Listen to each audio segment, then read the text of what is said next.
all. Hello, everyone. I'm Jordan Cooper. I'm one of the JD admissions counselors here at Vermont Law and Graduate School. Tonight, the Dean of Admissions, Katie Merrill, is joining us as well. And we're essentially going to do we have some slides. We'll do a brief overview using those slides, just giving a few details and fun tidbits about the residential programs and really overall all of our JD programs that we offer here at VLGS. And then what we really wanted kind of out of this is for you all to feel comfortable to ask questions that may be on your mind. If you don't have questions yourself, hearing from other people and kind of thinking or seeing what other people are thinking could be really helpful. If you haven't thought of a question yourself and hearing somebody else ask it could really make a difference in your point of view. But we're so happy that you're here. Happy February 29th. And I'd love, while we're all still kind of waiting for more people to join, if you'd like to type into the chat or unmute yourself, feel free to do so. But give us your name, where you're visiting from, what program you're interested in, and one word that describes you. And if that was a lot, so if you forget, I'd be happy to repeat myself. I got you covered. My name's Tremaine Young. I'm visiting from Savannah, Georgia. I guess one word that describes me would be very persistent. Awesome. Persistent's a good one. Hello, my name's John Rozak. Actually, I'm in Virginia, and I like the word persistent. I'll go with that as well. And I'm actually very interested in your hybrid program. Awesome. Welcome. I could go next. Oh. You can go ahead. I didn't want to interrupt. Okay, I'll step in. Bettina, I'm from the San Francisco Bay Area. I would characterize myself as international, having lived in 5 different countries for at least 8 years each. And I'm interested in the online version. Awesome. Welcome. Ruby, you're up. I'm Ruby. I'm calling in from Richmond, Virginia. I'm interested in the full-time resident program. Oh, and one word to describe me, creative. Awesome. Creative, persistent. These are great. International, great. I can go next. Awesome. So I'm Colin. I'm calling in from Newport News, Virginia, but I'm from Richmond, Virginia. And I'm interested in the Environmental Justice Law Clinic. Ooh. All right, and Adrian in the chat. Hi, welcome. Interested in the hybrid program. You're from Delaware. Welcome. One word to describe me would be ambitious. That's a good one. Great words. I've already introduced myself too, but where I'm from, I'm originally from Charleston, South Carolina. I moved here with my husband. He's a 1L here. He may be joining us later. We'll see. It's midterms week, so he's been in the library for a while. But one word to describe me would be excited. Hi, Jenny. Jenny from New York, interested in the residential program. One word to describe you is patient. That's a great description. I am Katie Merrill. Bettina, I am originally from San Francisco. Ellis Strait is named after my great-grandfather. And I grew up running around the marina, and it's kind of, I did elementary school there. But one word that describes myself, I think I'm infectious and joyous. Yeah, I'm always pretty much smiling for the most part. I hope, Jordan, right? I can confirm. Those are all true. I have a big heart too. And one of my favorite things is getting to know you through the application process and reading your applications. So I'm going to do just a brief overview. Some of you some prior events may have seen some of these slides. So I'm going to just whip through for the general overview. But ask me anything. I mean, really ask me anything about the application process, about living here, about our programs. Also ask, what am I looking for in an application? Ask me about if you're on hold on our wait list, anything like that. And I'll give you very honest answers. And I'll also give you answers that really apply to all law schools. I am very active with LSAC, and I'm active with my colleagues at other schools. I was on the National Recruitment Committee, and now I'm part of a committee really looking at how to make legal education more accessible and affordable. So that's what I do. And I'm happy where I just want you all to go to law school. So I'm happy to help you in any way. Kim, you have a question? No, actually, I didn't get to introduce myself, Kate, so I was going to ask permission. Yes, and I please. just want to say the little bit I know about you, it's true. You have a big heart. So anyway, I just wanted to introduce myself. I'm Kim, Great White Owl, and I live in Olympia, Washington, and I plan on moving to Vermont this summer. So hopefully, anyway, and I call myself a sacred fool. Sacred fool. Oh, Thanks. Jamie. Hi. I didn't get to introduce myself. I kind of had some technical difficulties logging in. So I just wanted to introduce myself. My name is Jaime, and I am a law school hopeful potentially this fall. I just finished up 7 years in the military. Ooh. And I guess one word I would choose to describe me is resilient. And yeah. Oh, I was got. My big sister, Marine Corps, 20 years, first woman to do EOD, and then she went to law school. She went to Cal Western, and I will say she's kind of a badass, but it's very, if anyone has a military veteran or any type of that background, your resiliency and time management skills are very helpful, and your sense of dedication, like you get the job done. So it's a good thing. Yeah, thank you, and thank you for your service. Yes, ma'am.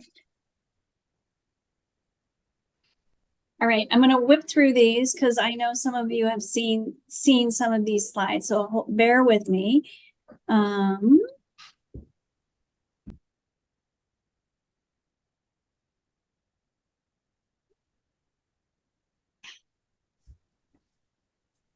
All right. So mostly I like to share slides so you can see pictures. Vermont Law and Graduate School is nestled in the Green Mountains. And you can kind of see from this first slide, oh my gosh, and it's like my same background.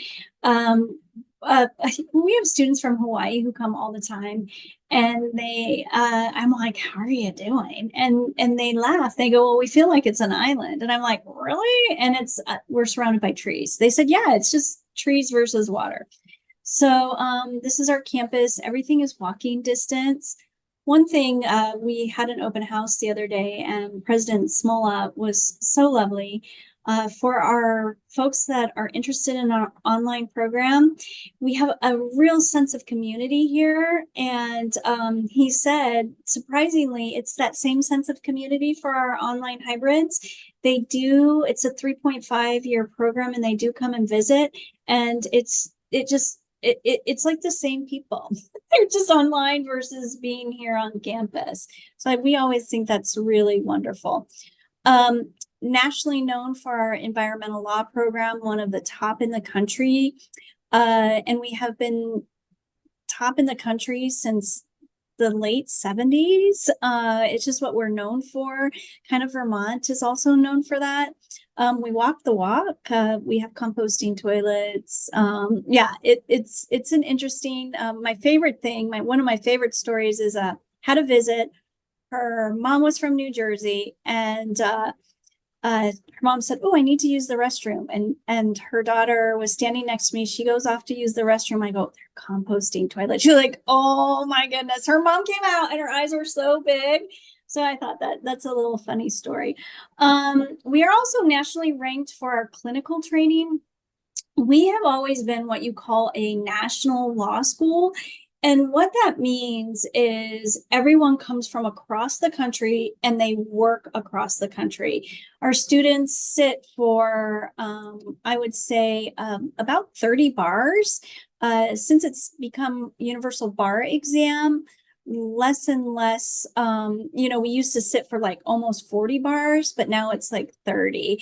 A lot of times you might want to go back and practice in California. You might want to practice in Georgia. You might want to practice in DC.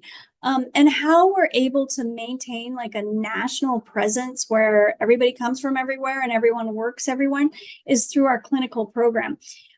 We have the longest standing, it's called a semester in practice. And they're across the country because what we wanted to do, because as you can see here, there's nothing around us. There's no law jobs. I mean, there are law jobs in Vermont, but most people want to go back home or go to DC or go anywhere, go to Hawaii. We have someone on a semester in practice in Hawaii right now. It's not ranked. Because it's a new thing, but we're a leader in restorative justice. And Kim was just on I don't know if any other folks were on our restorative justice webinar. It was Tuesday evening, and it was, Kim, I think that might have been one of our best webinars. And so what restorative justice is it's less punitive ways to approach harm. So a lot of times for attorneys, it might be where you're a progressive prosecutor and you're really working with the communities and you're hearing, the stories behind what happened, the person who caused the harm, the victim. So it's really pretty, it's a game changer. And it works in education, it works in everyday life, criminal justice reform. We have a Center for Justice Reform.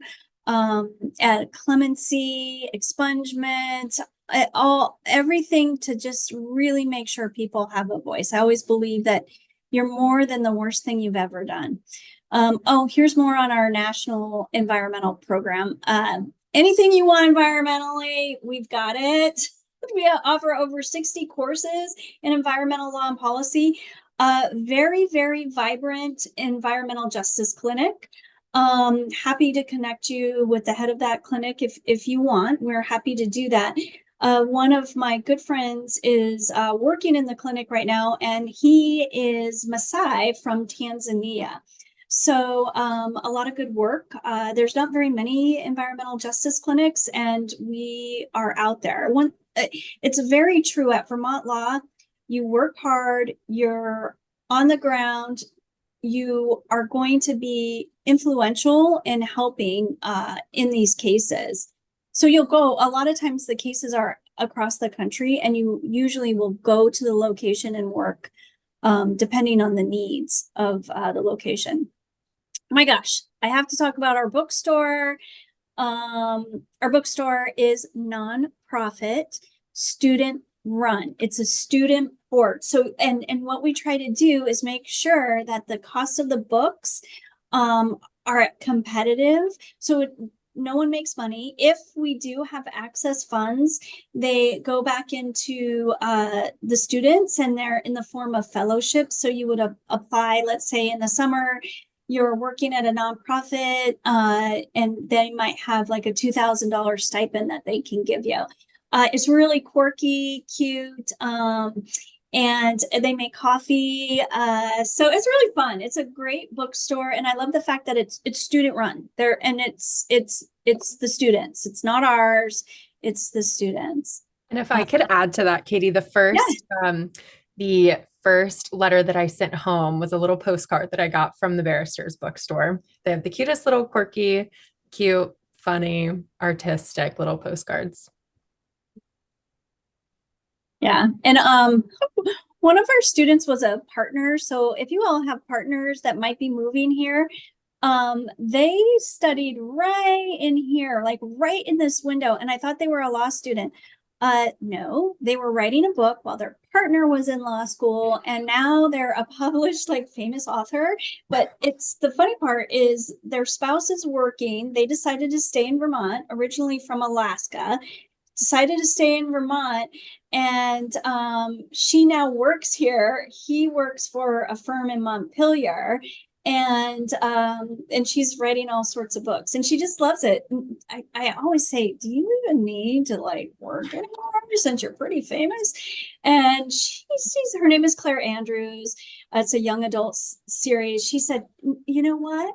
I love the work I do. She works for the US Asia Partnership because she feels like she's making a difference on top of writing her books. And I always believe there's 7 degrees of separation to Claire Andrews.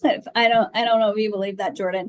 And we were joking about it the other day. I said, it's kind of like that Kevin Bacon thing. She goes, oh yeah, my aunt lives next door. I'm like, of course, you know Kevin Bacon.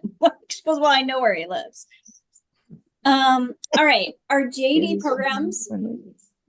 This is actually our library actual student, and so we have tables, we have carols, and this is kind of the library's beautiful. It's light, airy, and we also can kick it online too. So because we've always had an online program, our masters, and then with COVID, we could jump online pretty easily. We had already had teams, so we just were online, and our library has always been working with our online students prior.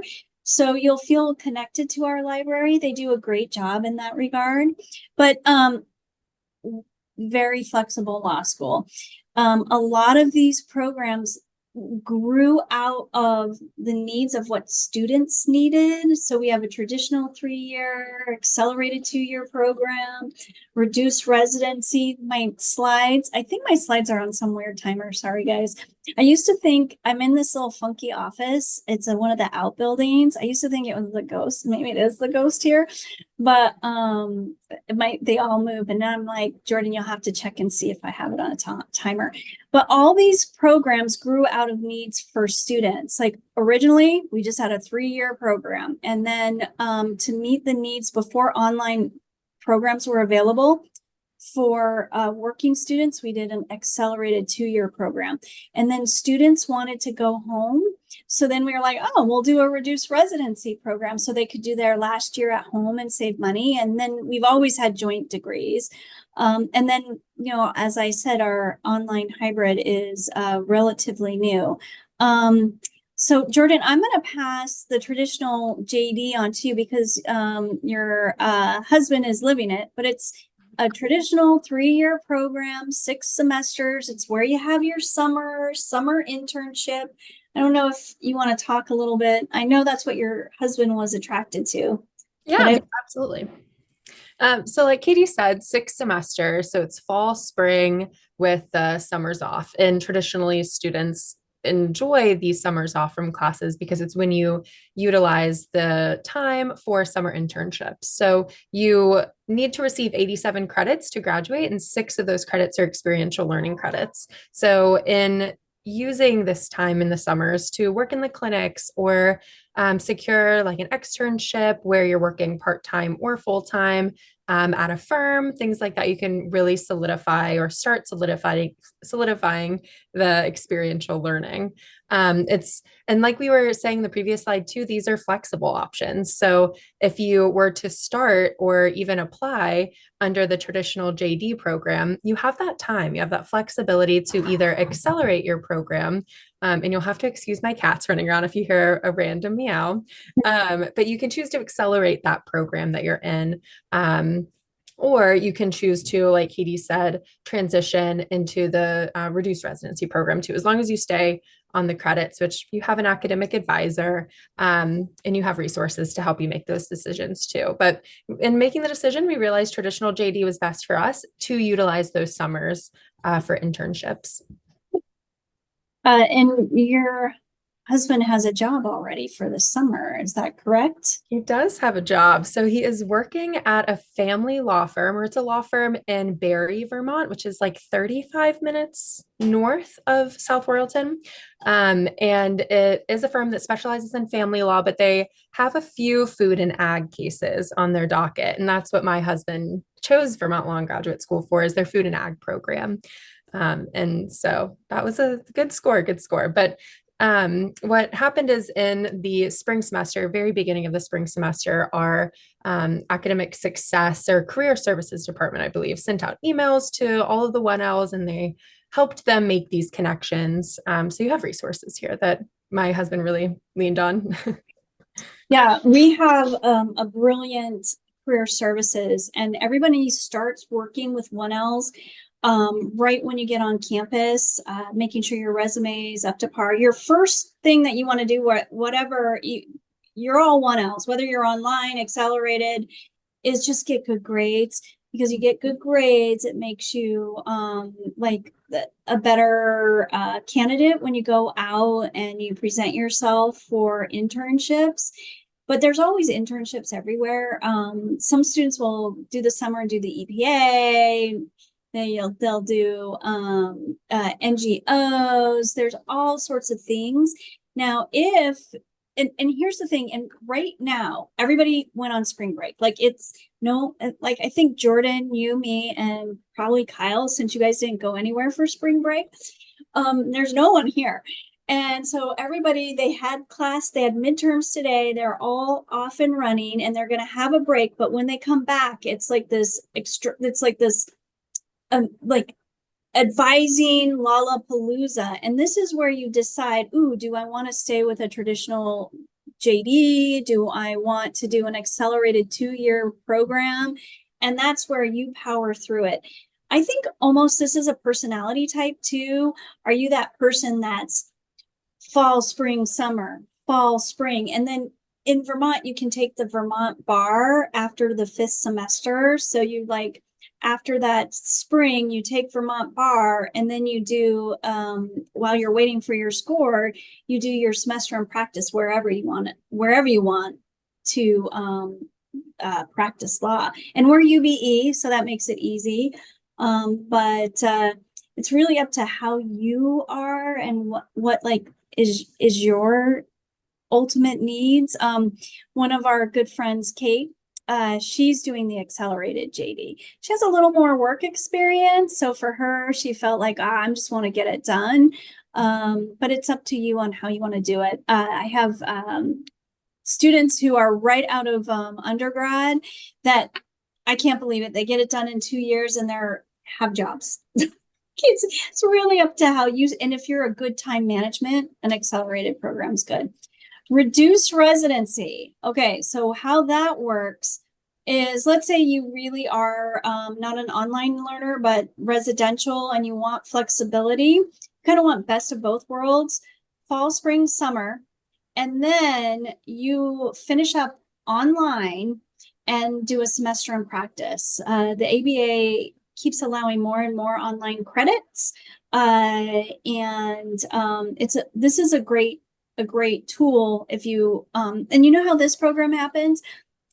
So one of my dear friends is from Arizona, and he moved here with his wife, and someone in her family was sick, and it was his last year, and they made it a point for him to get home. And that's how we created the reduced residency. He now runs, it's called Utah Homicide Survivors. He came here environmental, but now he does like, a domestic torts for victims affected by homicide. Now with my timed slides, the online hybrid JD. And I know there's only 17 schools right now that have online programs. again, I know I am biased because I work here. This one's 3.5 years. It's part-time. It's really geared towards working professionals. So you're working, you're going to law school, doable. This is our first cohort pictured here. I'm super fond of them because we do 3 residencies over 3 years. And the first one is the Thursday, Friday, Saturday, Sunday after Labor Day. And we all live in a hotel together. I think it is a ghost. I don't think it's me. So anyway, sorry, now you're seeing my blog. Well, I'm going to let you just see the blog. So in our online hybrid, we really get to know you in a short time. And it's where you get to know your professors. So your classmates, your professors, administrators, intensive weekend where your professors are teaching, and then you're learning, and then we're also having fun. So it's like you get to know everybody in a short time, and then you don't come back it's almost 2 years. It's the next June. So not the next June, but the following June. But it's a really terrific program in that sense. And it really is a community. I know all of them, and it's fun. And they've seen me in my pajamas. I mean, I don't know where else you could go to law school where you actually, and you walk the dean's dog in the morning, because we're down at getting breakfast. So it's kind of fun. It's like a little bit of a camp feel to it. I stuck this slide in here because Larry Shaw is the head of NECHI, which is an accrediting agency, and he fell in love with our campus. And if you ever get an opportunity to come to campus, you really do fall in love with it. It's just like a special place. And I also feel like even online, it's just like the feel you get. And I hope some of you with our online hybrid JD, Dean McCormick teaches in both residential and online hybrid. I hope that you sit in on one of our hybrid classes, or if you're residential, feel free to sit in. You'll really get an idea about who's coming and what we're all about. But I really like, it's true, people do smile here. I don't know. It was a little stressful today after midterms, though. It was like students will always pop into our office, and they're like, "Oh," just a little shell shocked. But I don't know everything. I don't know if I'm like what I'm on right now, because I've got all sorts of. Oh, this is for later. Talking about. I'll stop sharing. I'm gonna stop sharing. Jordan, what did I forget? I kind of used my slides that were. No, I think that was beautifully said. I think that we are known for our sense of community. I feel like especially Kim, you might hear me, I feel like a broken record sometimes, how we are a very mission-driven school. And I think that we attract people that are like-minded in that regard. I think that's one of the reasons why our environmental justice programs and our social justice programs are so popular and so prestigious, is because we are very mission-driven. And as cheesy as it sounds, we truly do want to make the world a better place. And I think that's why our community feels so warm, because it is just people that are like-minded in that regard. And I think it was beautifully said, Katie. I'd love to open it up for questions too. I've noticed we have quite a few questions here in the chat. Do you want me to hit some of them? Yeah, the absolutely. First one I see is John. The hybrid program, yes. Environmental law, and then you can go deep. You could do energy, food and ag. It also, or broad, general practice, restorative justice. So it's really all our best offerings are available to our online hybrid JD students. And I will say this, it's flexible as far as experiential learning. It's up to like how your work is. Like if you are, I have someone studying in Trento right now who's on the online hybrid, but she had a full-time job, but then she decided to quit her full-time job. And so she's taking classes abroad and then taking her night classes so she can kind of keep up with the program.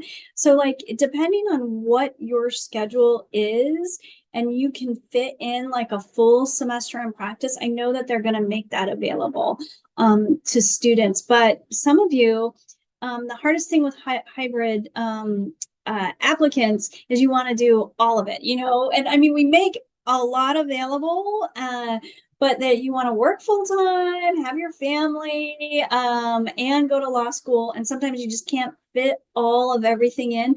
So we do have like at minimum the 6 credit required like experiential learning piece. So it's really up to how you want to set your schedule. I know in the hybrid program, I have CEOs, I have doctors, I have stay-at-home moms, I have paralegals, court clerks. It's amazing. They're just I don't know how they do it. One of our online hybrid, who's the doctor, was doing office hours with Dean McCormick, and I heard her voice. So I run in, I'm like, hey, and she was in her doctor's office with her white coat and her scrubs. I was like, oh, you're a doctor. I go doctor mode. It was really fun. I'm like, how do you do that? How do you do it all? And she's like, I don't watch TV. I was like, oh, I still think it's a lot, but it's kind of, you know, we work with you, and we try to do our best, and we have a wonderful director in that program. June LSAT, Jordan, I'm just gonna hit the questions, or if you want to feed questions, June LSAT, definitely. So easier for online hybrids, because you can just like take June LSAT and then kind of hop to your desk. But I've had students take the June LSAT and come to Vermont Law too. So big thing, do not, and Jordan, I'm not sure if the April, you can still register for April LSAT. I'm not sure if you can. As of yesterday, they could, yes. It was still open. Okay. So here's my thing. Some people will go, oh, I'll take the April LSAT. Please prepare. Keep in mind that everybody prepares.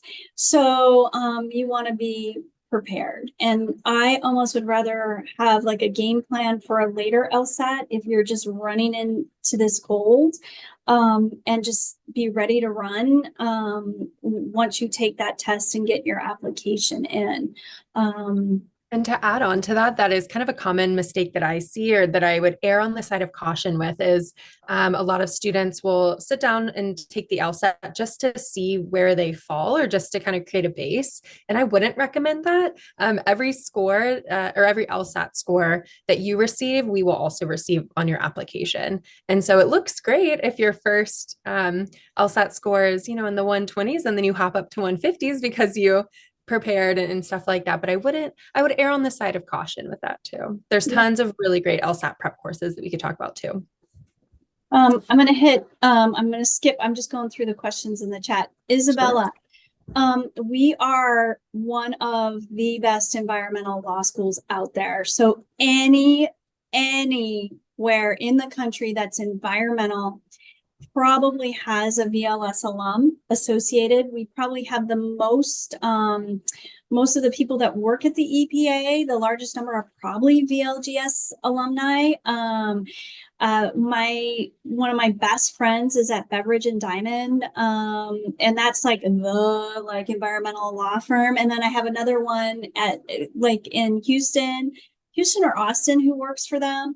So anywhere you want to go environmentally, we can do that. Like that's and what you want to do too here, because so one of my friends is climate change law, and she gained a really great internship, and then she worked it after her internship, and then they gave her a job, and she, you know, competed with all the big guys, UCLA, Berkeley, Harvard, Lewis and Clark.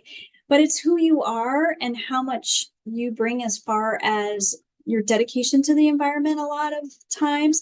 So if you're planning on wanting a career at like the environmental law,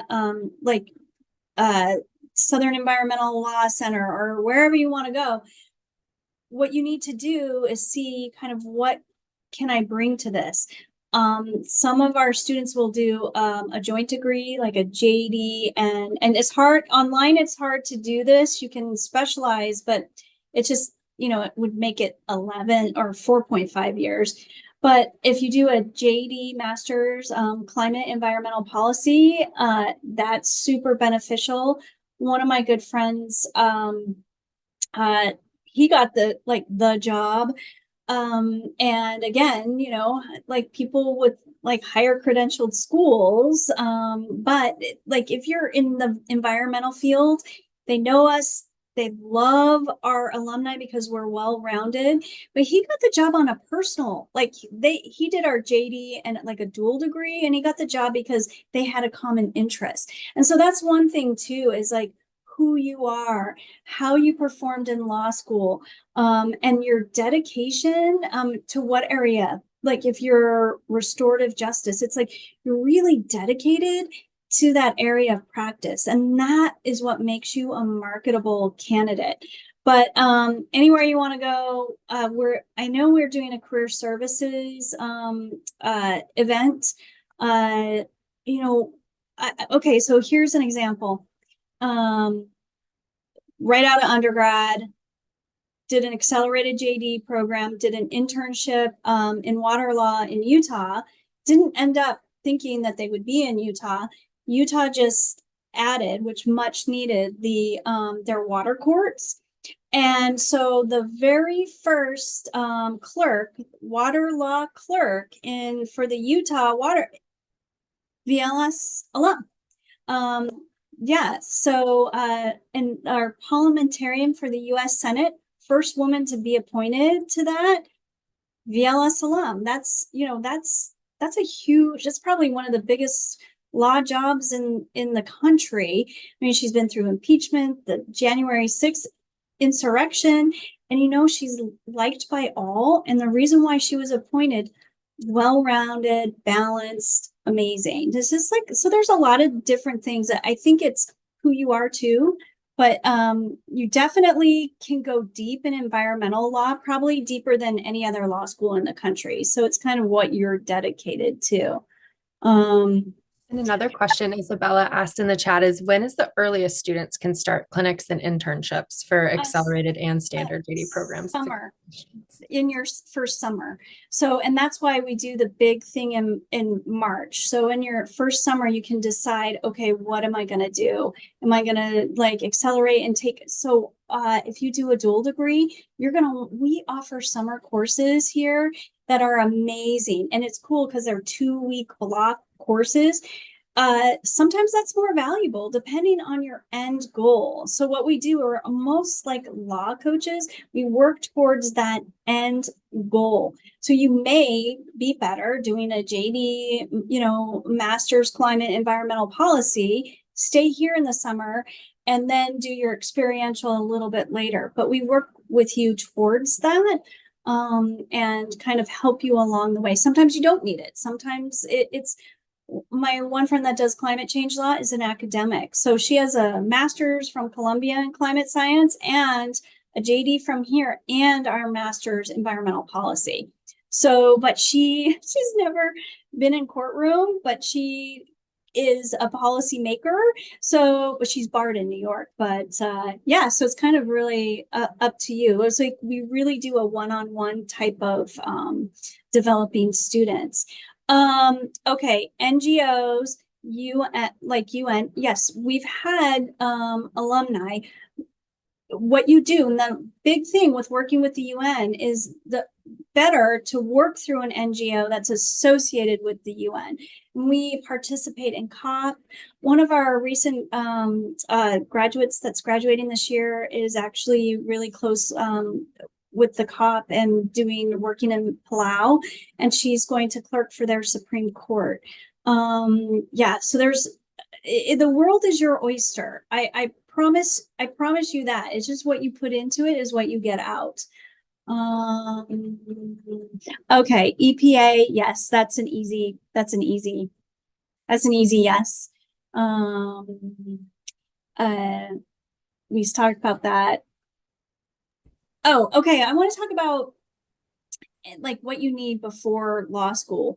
Really, your bachelor's. Need your bachelor's, come to law school.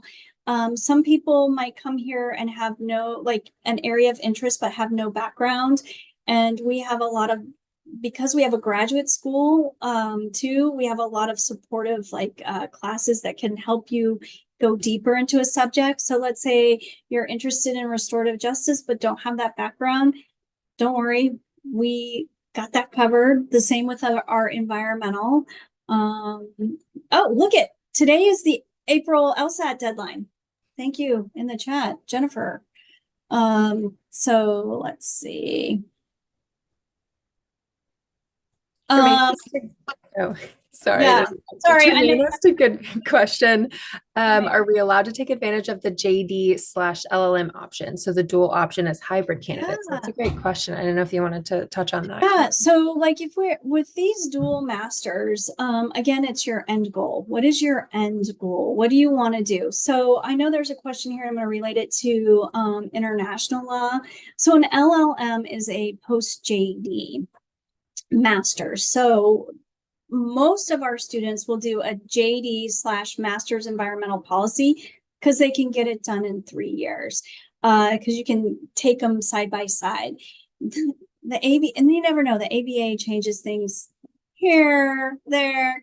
That with an LLM, you do the JD first and then like the LLM in environmental law. An LLM is recognized internationally. Our masters are recognized across the country in any environmental aspect. So, oh, you're going to hear our train. It goes by like in the morning, at night. It's right over there. Sorry. But so that's how that works. So most of our students will opt to do a JD Masters because it's less time. They can get it done and they're out working and it's recognized. But some will decide to stay for an LLM. Typically, people who do an LLM might come from another law school that didn't have an environmental program and they are interested. And so they'll come and do our LLM in environmental law. We do have, for the environmental folks, we do have a dual degree with Yale, with their School of Forestry, and that's a viable program. When you're looking at law schools, there's viable programs, there's kind of viable programs, but our JD environmental management with Yale is real. Again, it takes a little bit longer. That one takes about 4 years. But it's a great match and students apply for it. They're December of when they come here on campus. Josh Galprin, he came here, he did the dual program. He's at the Yale Environmental Law Center. So it's that's another great program, especially if you kind of want that Ivy. It depends on what you want, but that's a really good program. International law really, really based in environmental, and we are gaining in restorative justice as far as international work that we do. Really hard to do. We do study abroad, okay? If it's a litigation firm or like a semester in practice, like we're getting you ready to take the US bar. So in that sense, like most of your clinical, if you want strong clinical experience, it's going to be in the US because it's the US legal system. But we have exchanges with like, we have a student at Trento right now. Bettina, I don't know if you happen to speak French. Amazing. If you speak French, here's a viable program. If you speak French and you're fluent, and I don't know, we'd have to figure out how it works for the online hybrid, but we'd figure out something. Vermont law, 2 years. You go to Cergy Pontois for a year. And then you come back, take New York bar. Then you go back to Cergy for another year. and you take their like kind of American legal studies or European Union studies, you take the EU bar, and it's viable. Like the really two requirements for that program: top 50%, like you're just 30, you're like, and we grade on a bell curve, 3.0, you're top and you're fluent in French and can read. Like you could study there. There is a portion that you can do in English if need be, but if you really want that dual degree, of course we're like 2.5 hours from 2.5 hours from McGill. So some people will do a semester up in McGill. And for online hybrid JDs, we haven't figured everything out yet. This is our, we just have 2 L's and 1 L's, but we're good at figuring things out. We were, like the first school to have a master's program and go really deep into an area in the 70s. And then we were the first law school to do that. And then the first law school with an accelerated program. We just try to do everything quickly and beneficial to students because we really want to give you what you want. What do you think? Where are we? There's so many questions. There's another question from Adrian. Are you taking applications for the 2025 or 2026 year? How much emphasis is placed on undergrad GPA opposed to graduate and post GPAs? I've been out of undergrad for quite some time. That's a great question. Do you want to go ahead with that, Jordan? Oh, sure. So we're technically just taking applications for the fall of 2024 right now. Our applications tend to open up for the next fall, for the fall of the next year in September. So September 1st is normally when our applications open up every year for the following fall. And how much emphasis is placed on undergrad GPA? That's a great question. We take a pretty holistic approach in reviewing applications. So your LSAT score, your undergrad GPA, those are requirements. Those are important aspects of your application, but it's not the whole thing. One of my favorite things in an application is your personal statement, your optional essays if you utilize them, and your letters of recommendation. We love finding out more about you and kind of seeing that context. Having said that, for merit scholarships, which I'm going to plug next week, we have the Director of Financial Aid, Melissa Erickson, joining us so we can do a deeper dive on scholarships, financial aid, things like that. We'd love to see you there. But for merit-based scholarships specifically, we do look at your undergrad GPA and your LSAT score to determine those. So it's important. So if you come across an LSAT prep course that is expensive, a few $100s, I mean, it could be costly. It could be worth it because it could save you thousands of dollars in merit scholarship in the long run. So that's a great question. Since you're touching on financial aid, I'm going to take Jamie's yes. We are a yellow ribbon program. We're really good at that. And we have a tremendous amount of veterans in our online hybrid JD program, and they're super helpful. But we've been a yellow ribbon program for a long time, and that's Deb Becker in our financial aid office can certainly help you with that. We have some more French speakers on here too. Okay. Ruby, law review. Yes. I'll tell you about law review. First, I'm going to tell you 2 things. We write more than most law schools. Being a good attorney is being a good communicator. And so we require 3 courses, 3 semesters of legal writing. Now, our legal writing is kind of 3 parts: legal writing, legal research, and there's an oral component. And I'm thinking of Kyle because Kyle just wrote a paper on it's hard. It's like a vagueness in law or something. And then he's like, this paper is so vague. It was the hardest paper. But I was just thinking drove him crazy because so what you do is you write your paper, then it gets edited, then you argue your paper, and then your second year you write an appellate brief and you argue against a classmate in front of judges, like Vermont judges, and your and attorneys. So you argue against a classmate, and it's a rite of passage. It's no one gets this requirement waived. We believe in writing. It is an important aspect, and it's what you're going to do. So then you argue. And how that works is if you do well, you get invited to, we call it triple threat. It's a advanced appellate advocacy. And then that's how we build, like for our moot court teams, is through we call it AAA, or the students call it triple threat. And they're so excited to get on it. And then they're like, I can't believe I did this.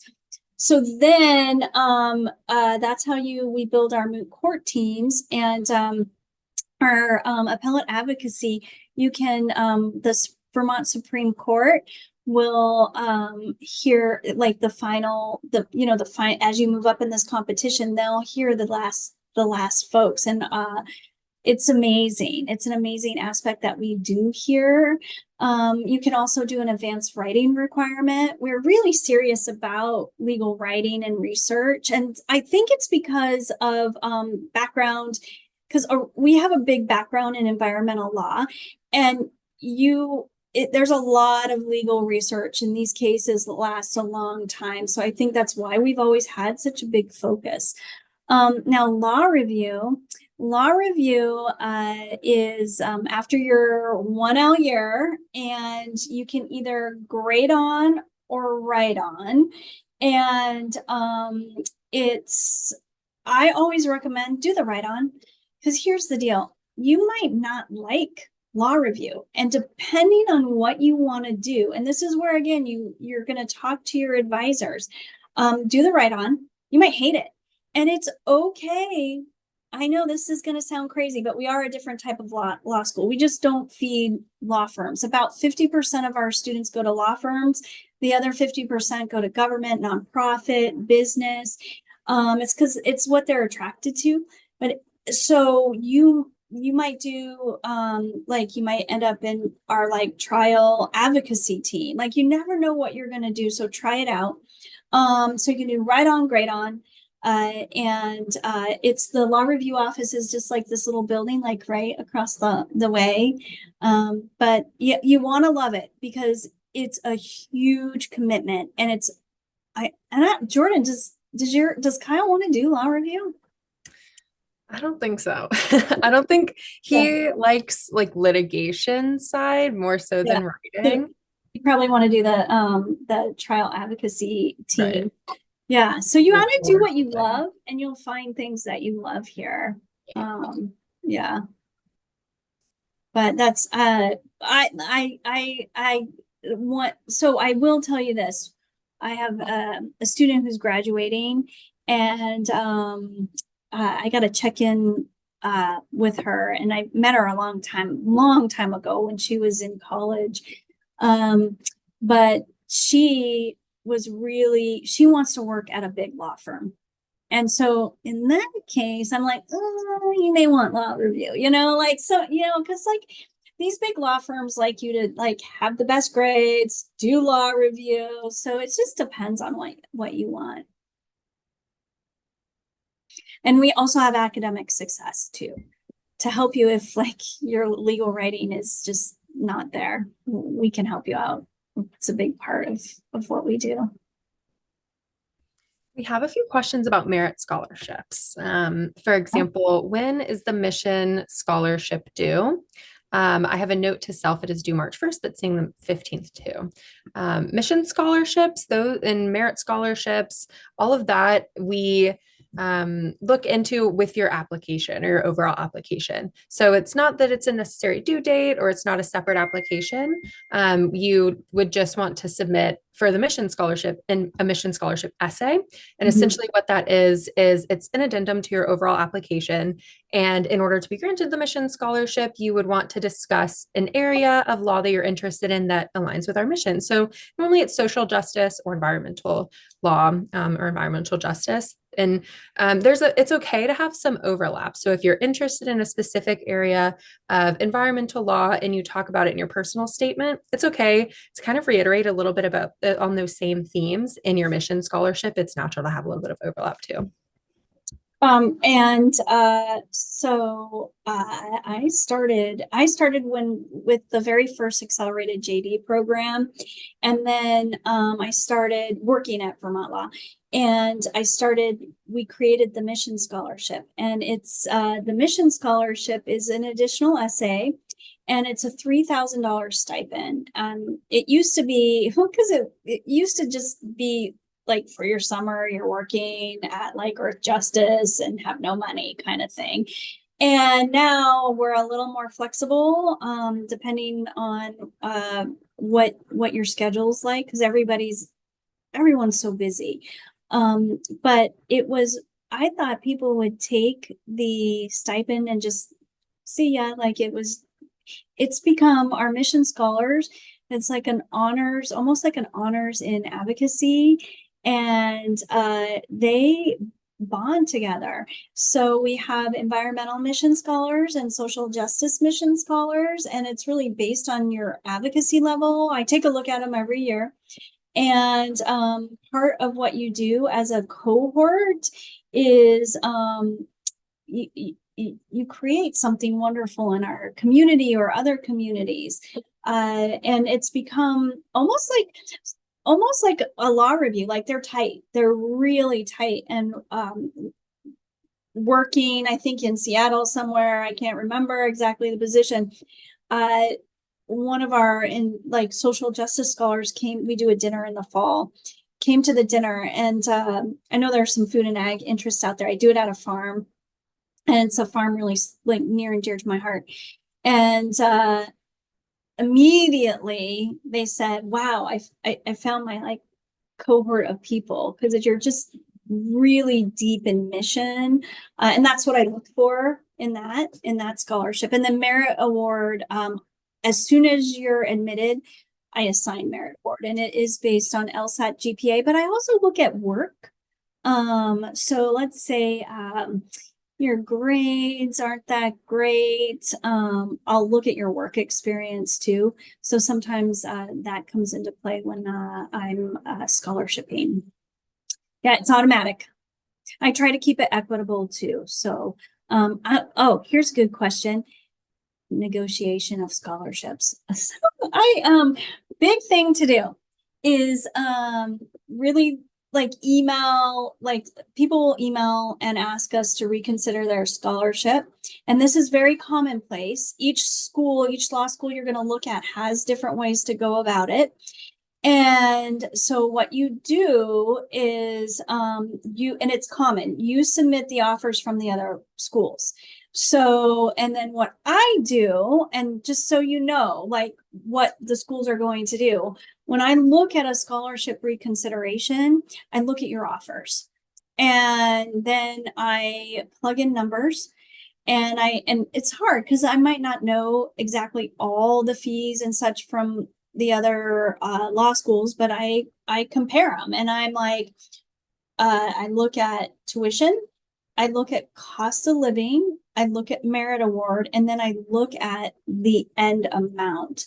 Sometimes I can maybe and that's why I do that test yourself too, because that's what we're going to do. So sometimes I'll look and I'll be like, okay. And then it's also good if we know you, like I know who you are and things like that. So I look at the whole picture, and sometimes I might be able to increase a little bit. Sometimes I can't.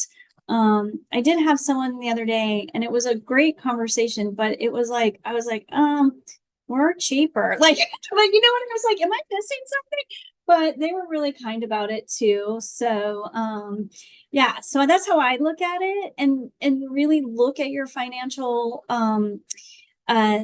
like your financial well-being, what sits well with you. I know some students, and I talk to students from all over all law schools, because you'll get, big scholarships at a lower ranked school, more money at a higher ranked school.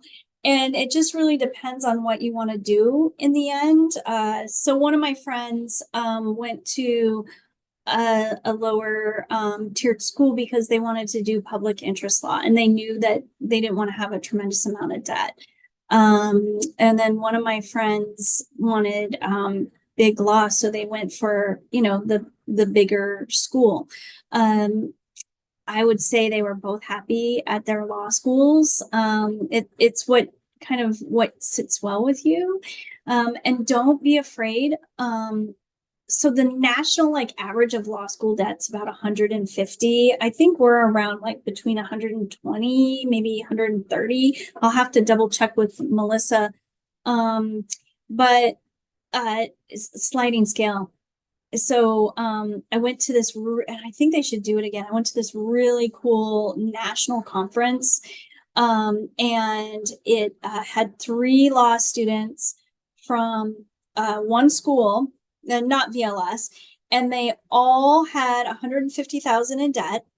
And then they talked about their life and their loan payment, because what's nice about law school, there's nothing nice about law school debt, but one student was working for a DA making 45,000. Their loan payment was 0. And they're like, all right, I'm going to stay in public, you know, I'm going to public loan forgiveness. So their loan payment was 0.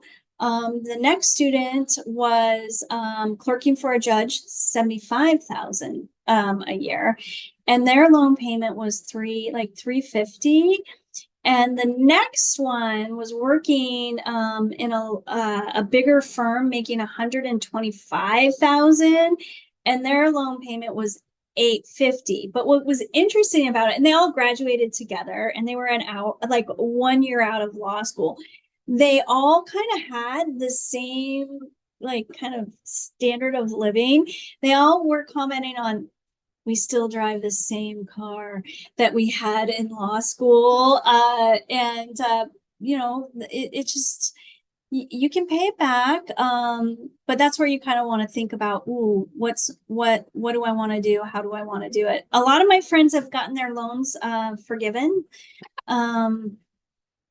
But you never know if that's going to go away. I think it just depends. I feel like I heard one of my friends say from another law school, we were talking about this. I heard them say that when it's election years, they're not going to take that off the table. There's too many students out there that have a lot of loans that vote. So I think we have that going for us. I also think that as soon as you graduate and you're in a working for an agency that you qualify, just sign up right then. So you're grandfathered in, one of those things. But yeah, there's no easy way about it. I was telling someone my family has restaurants and they have debt from those restaurants, and we don't even own the buildings, but we own some walk-ins, and there's like 600,000 in debt, and we're just like, oh, hope the restaurants do well, because there's no loan forgiveness, no loan repayments, but it's just like an investment. It's really an investment, but you have to feel comfortable with it. So and don't buy anything. None of you buy anything until like 5 years after law school. Then you can buy stuff. And don't worry, my friend that does climate change law, she has 160 in debt. She has some grad school debt in there.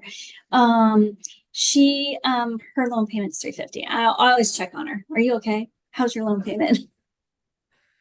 Not that, I don't know. I think it's doable, but you still have to budget. Awesome. Well, as we wrap up, I'd be remiss if I didn't say, keep reaching back out. If you have any additional questions, we host these webinars every Thursday evening. Next week, we mentioned that the Director of Financial Aid will be on. So any questions specific to that, you'll definitely want to tune in. I've included my calendar link in the group chat. So if you wanted to snap a picture, I can follow up with an email as well. Please feel free to reach back out and schedule a time we can talk one-on-one about specific questions that you may have. Yeah, and I do want to, I'll do something really cool. Moot Court, yes. Beth McCormick, Dean McCormick, is working on all the online hybrid programs on like a moot court competition with you all. So yes, We're really trying to make it so you feel like you have everything that a residential student has.